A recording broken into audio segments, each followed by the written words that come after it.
Next, we'd like to invite Mr. Viktor Glушков, Development Director at the Development Center of Social Innovations. He's going to share with us the impact of social innovations and social investments on the development of rehabilitation industry, accessible ICTs and assistive technologies in Russia. 紧接着，我们邀请到的是俄罗斯社会创新发展中心的开发总监 Viktor Glушков 先生，他要跟我们分享的是社会创新及社会投资对俄罗斯复兴产业、无障碍 ICT 及辅助技术发展的影响。我们掌声欢迎 Glушков 总监 ，Welcome。Thank you, Master of Conference, for nice, kind introduction, and dear ladies and gentlemen, good afternoon. Why I was a bit not so, why I'm so sleepy, because it's 6 o'clock in the morning in Moscow, so it's a time difference. So please forgive me for this. I would like, first of all, to thank organizers for this great opportunity to speak at IDEAS Show, and I would like to thank the Ministry of Mass Media and Communication of Russian Federation, who runs telecommunications and information working group at APEC, and I was granted for around 20-30 minutes to speak about the social innovations and how they boost the development of the whole industry, which is a new industry in Russian Federation. And first of all, I want to start with one slide for you, just to understand in what circumstances we're working. So Russia is the biggest country by territory. We have 10 time zones, and it's when it's in Kaliningrad, for example, the breakfast time. In Petropavlovsk-Kamchatsky, they are finishing their dinners. So also, our population is 146.5 million people, and what is more important is the density of population is just 8 people per square kilometer. And what's probably new for you, it's Tetris was invented in Russia. According to the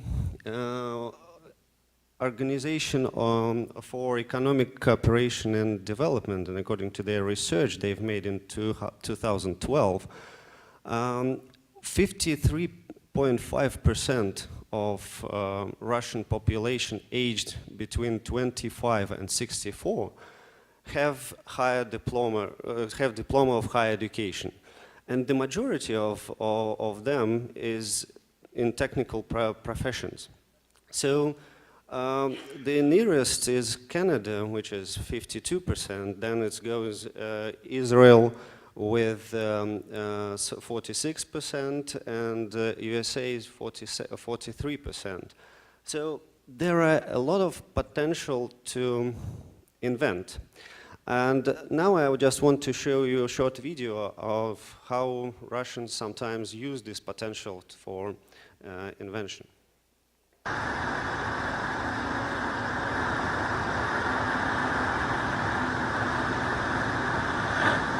So using excavator for O-ring, it's quite an unusual thing.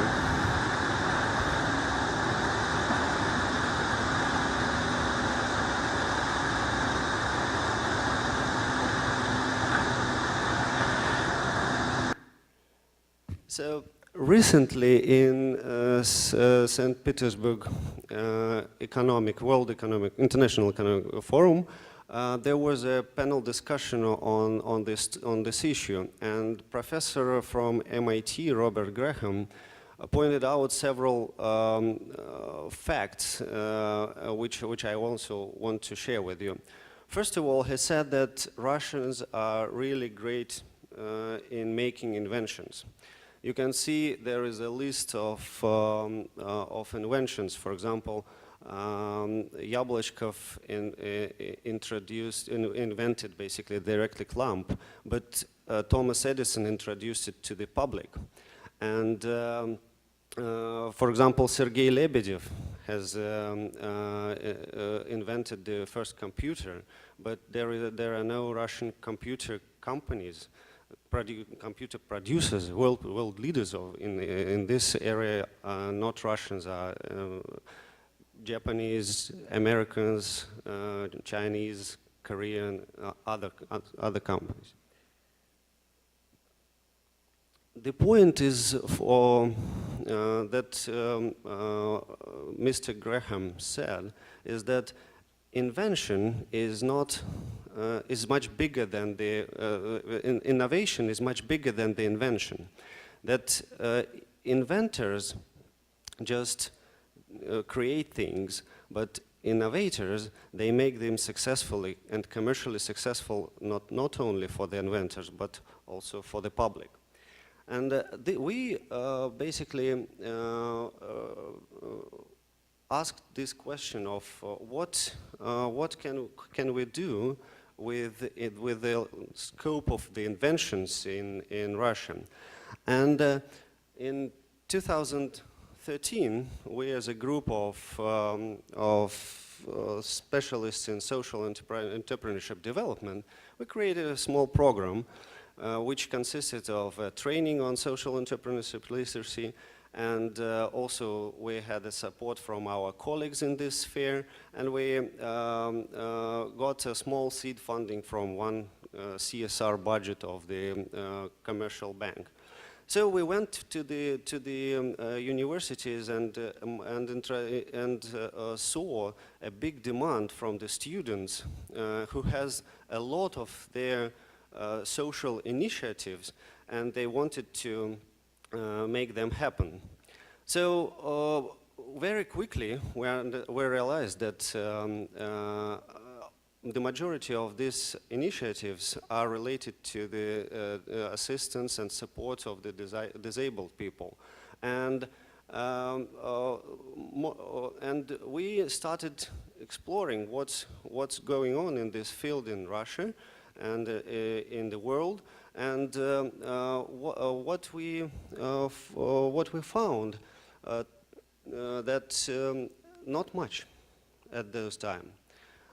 It was pretty sad because there are plenty inventions, but nothing has been done. So we tried to, and moreover, we didn't find any organization or any initiative that wanted to change this situation. Another interesting fact that we detected is that 94% of the products that disabled people used was imported to Russia. And this is a really huge market opportunities. So that's why we created a Center for Social Initiative Development called Enabling Technologies, which I represent. And our goal was to support those innovators to consolidate efforts of the key players and develop the rehabilitation industry, assistive technologies, and support social innovators. We support people who produce goods for disabled people. We support those projects that create jobs, and projects where team leader is a disabled person. Our slogan is that we help you, you help millions. And of course we use the social innovations through our as an instrument, and the main innovators are our startups whom we support, but we also internally support, try to make innovations as well. For example, we we consider NGO as a sort of a business. It's basically different types of generation money. In comparison to traditional business, where companies just sell products or goods, NGOs basically fundraise money or attracts money from the public for their activities. But but as for the management and operational tools, NGO adopt a lot from business things. One of the things that we introduced is each our project has an individual curator, and the curator is the person who helps the startup to develop their project. This is coming from the venture capitalists. Venture capitalists always hire managers who push, remind, and monitor how it's going on with startup. In our case, we are not. The curator is more like babysitters 2.0 for the project, because they know the project well, they know the demand, they know the problems, and they try to do their best in order to help this project to develop. The center also provides financial support, trainings, master classes, and what the most important in our work is that is the networking. Many modern entrepreneurs say that one of the skills that you need to have to be successful in business is networking. And we understand that projects and startups need time to build their own networks.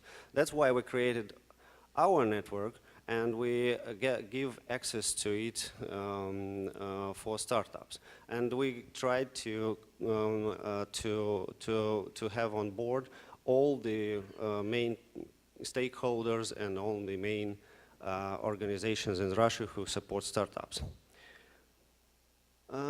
As an example, I can give you a project which I like very much. It's called Caterville.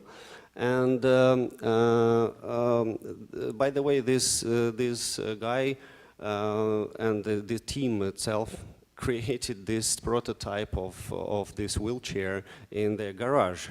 And what's very interesting about this project can be not only just going on the flat road, but it also can climb the stairs. So when it has a crawler driver, so when it comes to the stairs, it can go up and down. In Russia, it's quite a big problem, because not all homes has good equipment for wheelchairs, and sometimes people just stuck in their homes for years because they can't get out.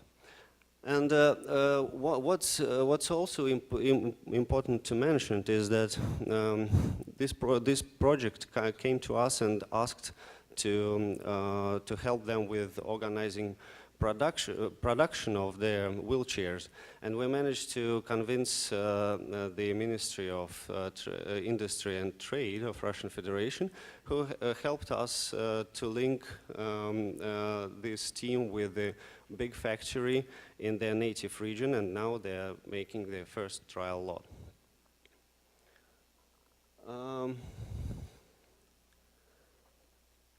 Startups basically save a lot of money and time and resources when using our network. And that's because our staff mainly can identify the problems that they have, and basically direct the startup concretely to the partner or person they will get the needed support. I often hear from the investors that they cannot find a good startup to invest in. I will be very pleased if I'm wrong and it's not about Taiwan. But at the same time, I often hear the problem that the startups could not find the investor.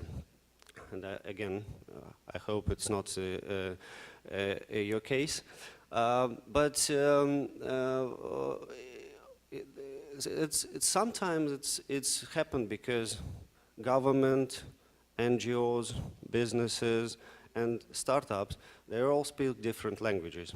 So we are, as a staff in the center, we are like interpreters, and we translate to each party their languages and try to speed up the development of the industry. One of the other examples that I want to share, Yvonne previously spoke and I saw the word artificial intelligence. That's very limited. I understood it, but this is also the project with the artificial intelligence. It's an Anson Assistant, and it can help. Basically, it was created for blind people and deaf-blind people to assist in their basic needs. It can do many basic things, for example, just controlling the home appliances. It can be as alarm clock. It can be can regulate temperature and etc. So this example is quite interesting because it can be not only applicable for disabled people.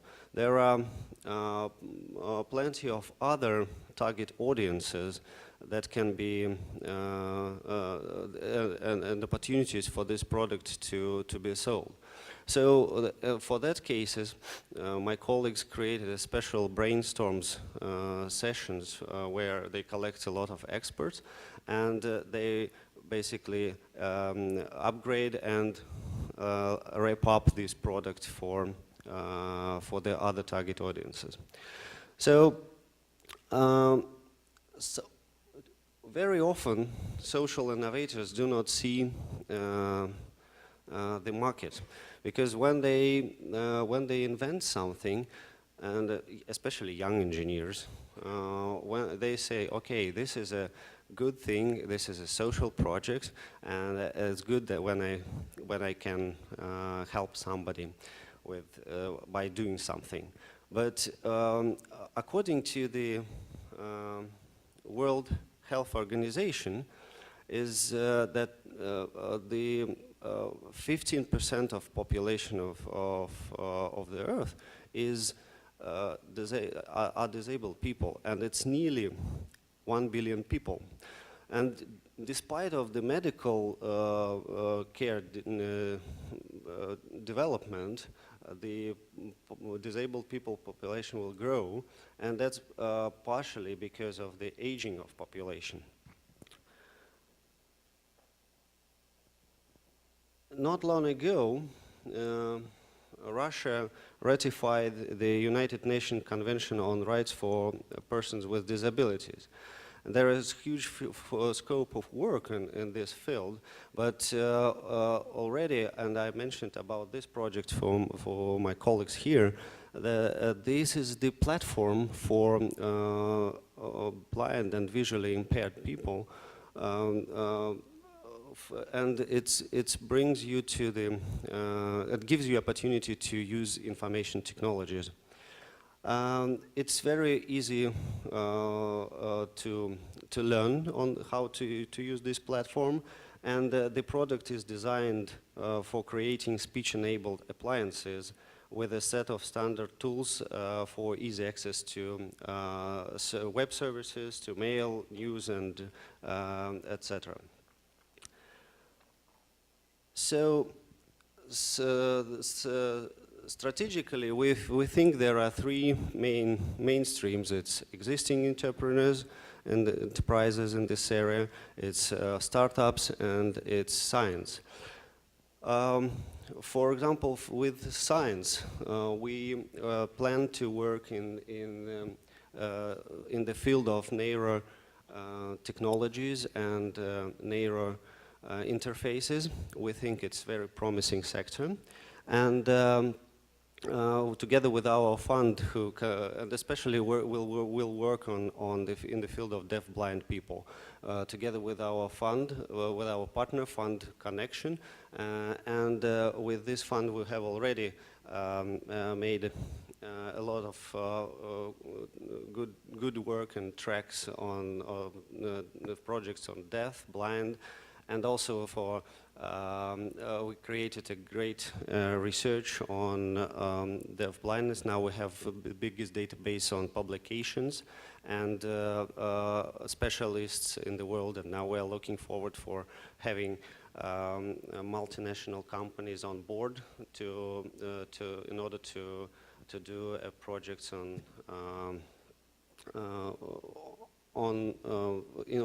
that will serve interests of deaf-blind people. So, in conclusion, I just want to know that first of all,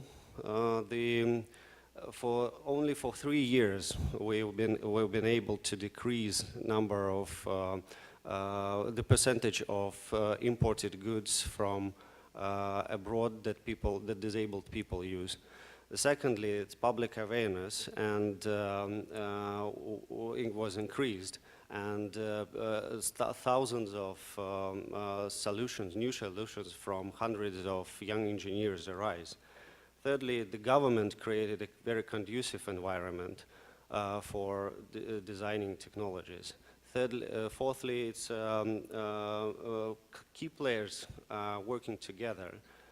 Fifth thing is that our startups, and we consider startups as just from the scratch or just very beginning stages.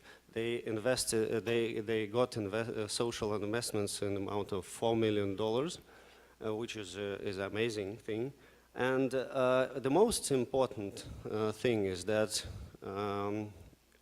we gave the opportunity for disabled people to receive technologies that help them do things they couldn't do previously. And sometimes this is a vital solutions that give them opportunity to live a full life. So my final sentence will be, I would be happy if you will help people who will help millions and billions of others people. Thank you very much. 我们谢谢 Glashkov 总监非常精彩的分享。Thank you, Mr. Glashkov, for your insights.